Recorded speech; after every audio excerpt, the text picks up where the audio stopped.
Começa agora o programa Hora e a Vez da Pequena Empresa, sempre levando para você muitas informações e atrações. Confira.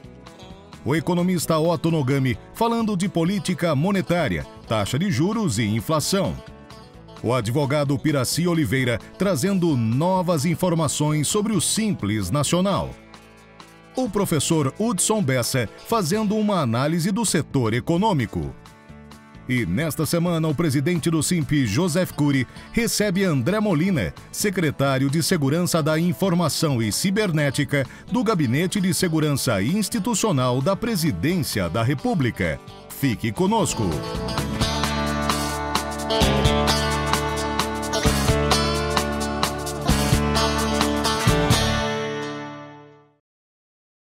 Shana Tova ou Metuká. Existe uma maneira indireta de se mexer no setor real da economia, ou seja, aquele setor onde as coisas efetivamente acontecem. Essa maneira de interferir no setor real da economia chama-se política monetária.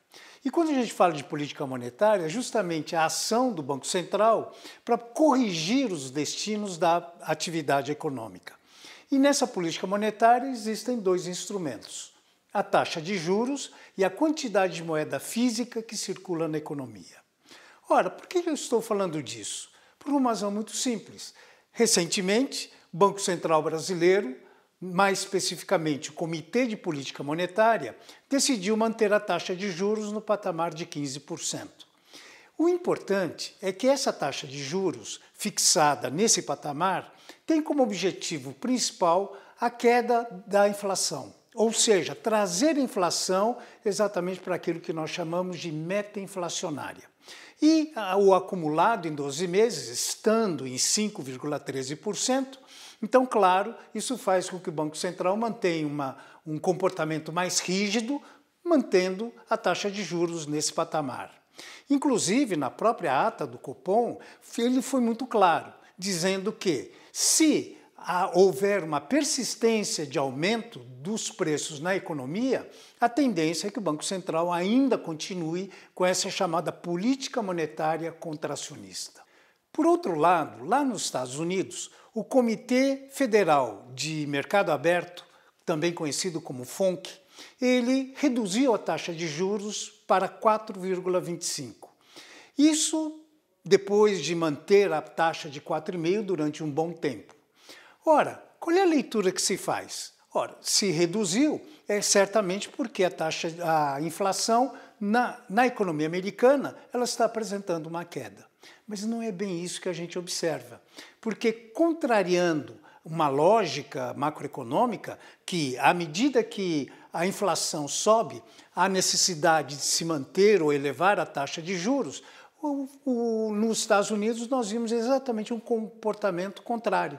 Ou seja, perspectiva de aumento da inflação e reduzindo a taxa de juros. E daí vem o comentário de mercado, que houve realmente uma influência política nessa decisão tomada pelo FONC. Entretanto, o que a gente observa é que houve sim um corte técnico, mas que o Fed mantém uma postura muito dura exatamente nessa busca da queda da inflação. Bom, esse é o lado que a gente pode denominar ruído político. Agora, enquanto empresa, qual é a importância de todos esses movimentos? Ora, não podemos esquecer que, à medida que nós temos o processo inflacionário, à medida que nós temos essas mexidas nas taxas de juros, isso acaba impactando exatamente sobre o fluxo de caixa das empresas. Ou seja, para começar a prestar atenção na formação de preços, na questão dos estoques e manter sempre no radar o comportamento da inflação e o comportamento da taxa de câmbio.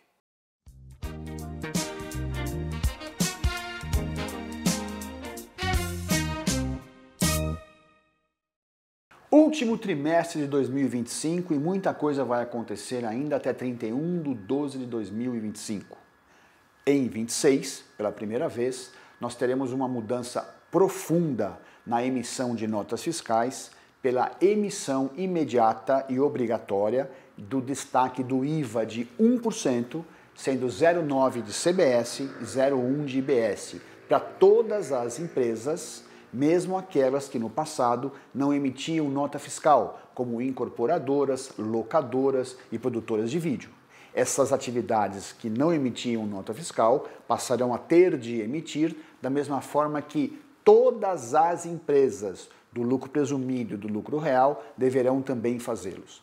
Só ficará de fora da obrigatoriedade de destacar o IVA de 1%, a partir de 1/1 de 26, as empresas do Simples. Então atenção, você do Simples tem um ano a mais de adaptação, não entra na chamada fase de teste do IVA de 1% que começa em 90 dias.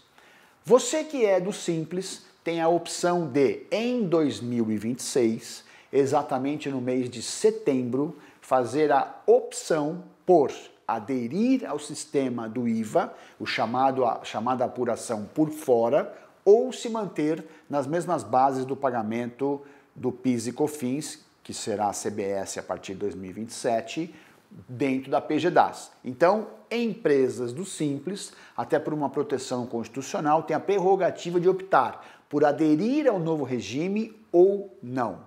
Evidentemente que esse espaço é bastante curto para uma explicação muito mais complexa do que isso precisa. Entretanto, faça a opção, faça o cálculo e verifique qual a modalidade que para você é a mais adequada para a apuração da CBS a partir de 1/1 de 27 dentro do sistema do Simples.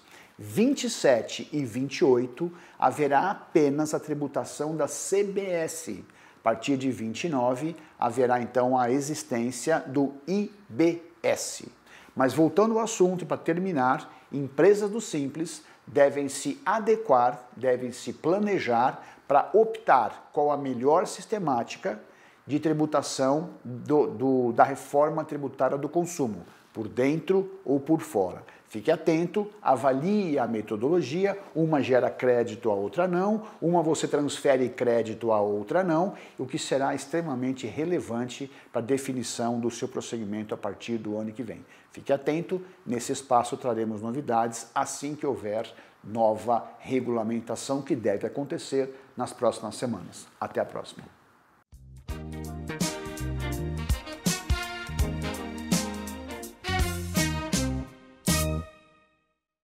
Sonhar é do homem, é da natureza da imaginação humana.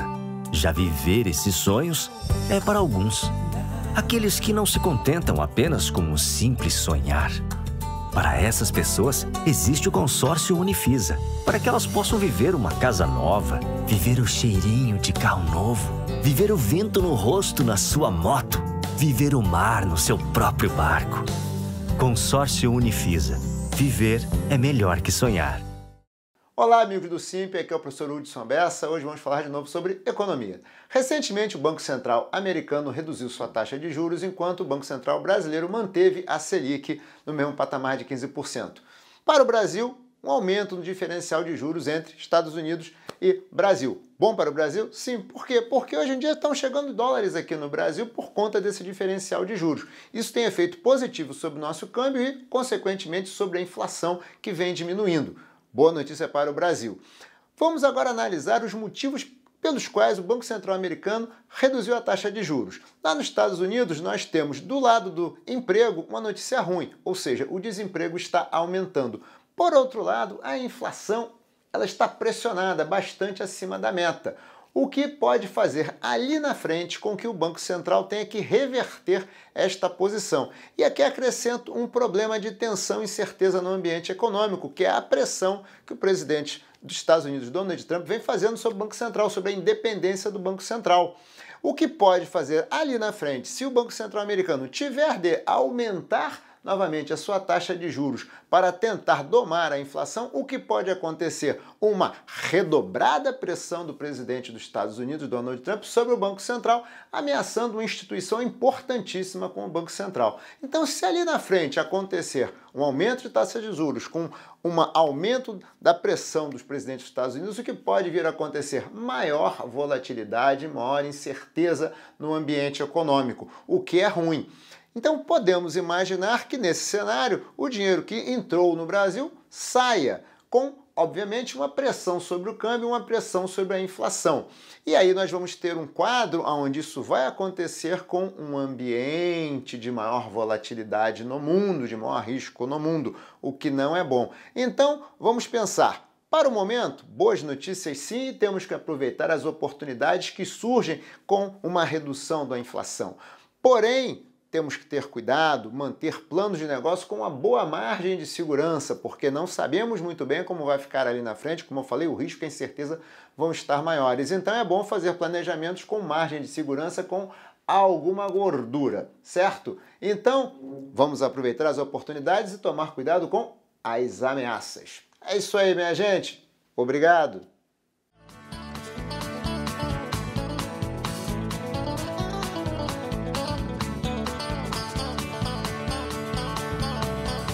Queremos ouvir a sua opinião sobre temas, críticas, sugestões e até mesmo elogios. Nos siga nas redes sociais e acompanhe o Simp.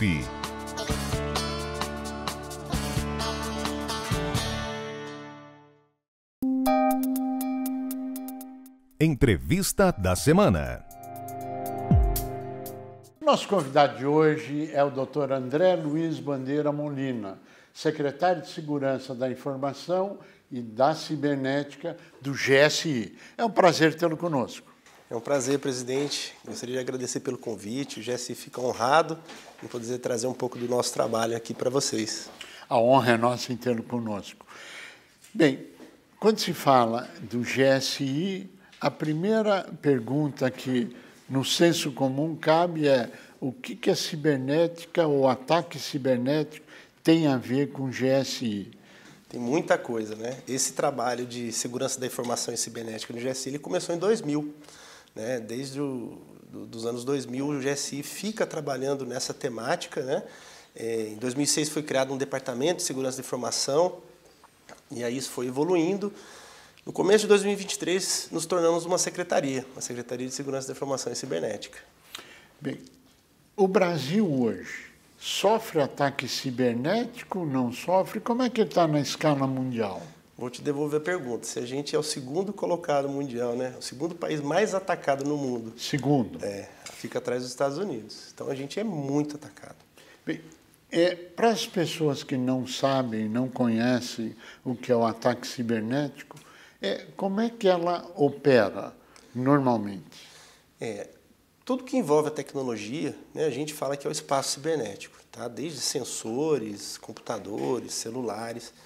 E qualquer situação que você perca ou a confidencialidade dos seus dados, ou a integridade dos seus dados, ou mesmo a disponibilidade deles, você diz que você sofreu um ataque cibernético. No senso comum, para as pequenas empresas que estão conosco, microempresas, as pessoas de forma geral, quando alguém entra no teu sistema de informática, por exemplo, criptografa suas informações, bloqueia e te cobra alguma coisa para voltar os dados. Esse tipo de ataque cibernético a gente chama de ransomware, tá? É um dos tipos de ataques, são vários. E esse tipo de ataque é justamente como o senhor falou. O atacante ele consegue entrar na sua rede, nos seus sistemas. Normalmente ele vai puxar tudo que ele puder de dados, de informações, inclusive informações sensíveis, propriedade intelectual. Ao final, ele coloca lá uma ferramenta de criptografia que criptografa tudo. Inclusive, às vezes, ele chega a criptografar até o backup. E após isso, ele te cobra um resgate para te entregar a chave que consegue descriptografar. Né? Esse é um tipo de ataque muito comum nas empresas, infelizmente. Isto, inclusive, em certos casos, nos pequenos negócios, adicionado por concorrência, por exemplo? Também.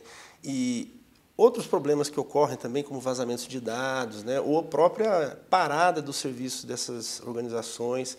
Por meio das pequenas, muitas vezes, os atacantes conseguem atacar as grandes empresas, né? A gente está falando de um ecossistema. Infelizmente, isso é um problema mundial. As pequenas empresas, pequenas e médias, elas estão ficando cada vez mais distanciadas das grandes quando a gente fala de preparação para a segurança cibernética. Tá? Esse é um fenômeno mundial que ele decorre de vários fatores, né? Então, você pode falar da complexidade do ambiente cibernético, cada hora entrando coisas novas, como inteligência artificial generativa, né? A escassez de profissionais é um grande problema, porque eles se tornam mais caros. Tá? Os produtos de tecnologia geralmente também são caros.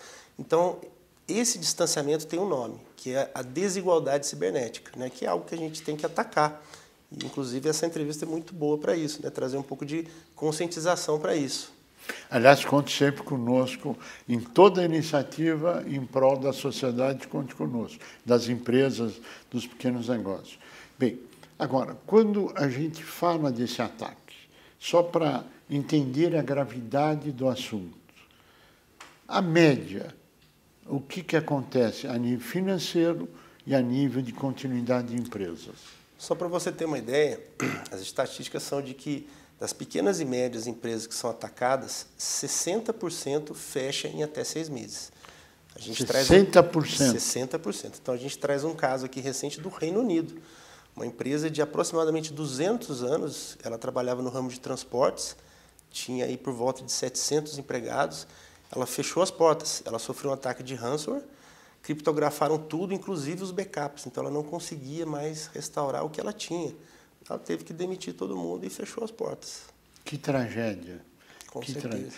Agora, o custo médio, ou seja, a chantagem média, ou a extorsão, ou o nome que se dá, que eles cobram, na média, é de quanto? Isso vai depender do tipo de informação que eles encontrarem, né? Se for uma coisa muito valiosa ou não. O setor da indústria, com certeza, tem muitas vezes propriedade intelectual. Mas o exemplo que eu trago aqui é de um relatório da IBM que é feito há 25 anos, que se chama o custo do vazamento de dados. Todo ano eles fazem essa valoração, identificam as causas. No Brasil, o custo médio do vazamento de dados é 1,22 milhões de dólares. Ou seja, quase 7 milhões de reais. Exato. É caríssimo porque você tem os custos do vazamento de dados em si, eventualmente uma multa, você tem o custo da interrupção da sua produção, do seu trabalho, o custo de restaurar os seus sistemas, recuperar tudo, fazer as diligências necessárias. Então, na média, é 1,22 milhões de dólares.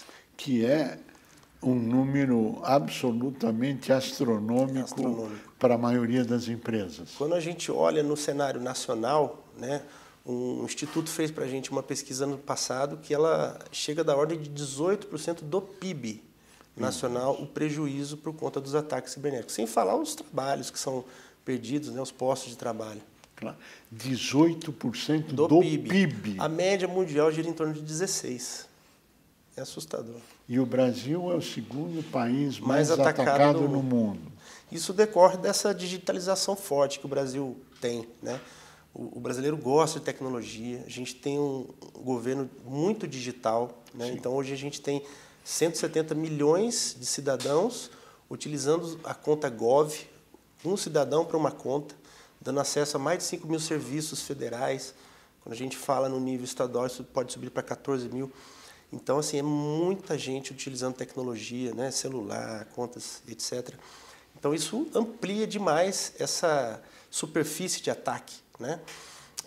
E, em contrapartida, a gente não foi preparado para toda essa tecnologia, né? Hoje é muito difícil a pessoa pensar em utilizar autenticação multifator. Você ir num café, por exemplo, que tem um Wi-Fi, vou usar esse Wi-Fi aqui, eu não confio nele, vou usar uma VPN. Mas o que é VPN? Deveria ser algo comum, né, para as pessoas. Quando a gente ouve tudo isso, a gente começa a perguntar, bom, a inteligência artificial está aí. Está todo mundo usando.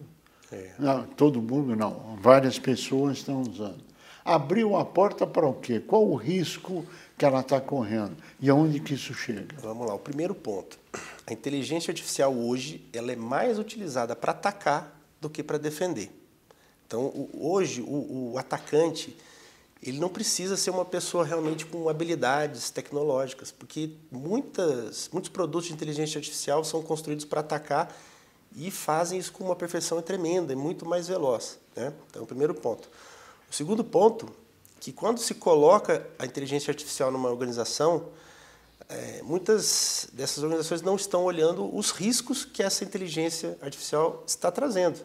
Então, nesse relatório que eu citei da IBM, por exemplo, 63% das organizações não estão adotando procedimentos de segurança para essa inteligência artificial.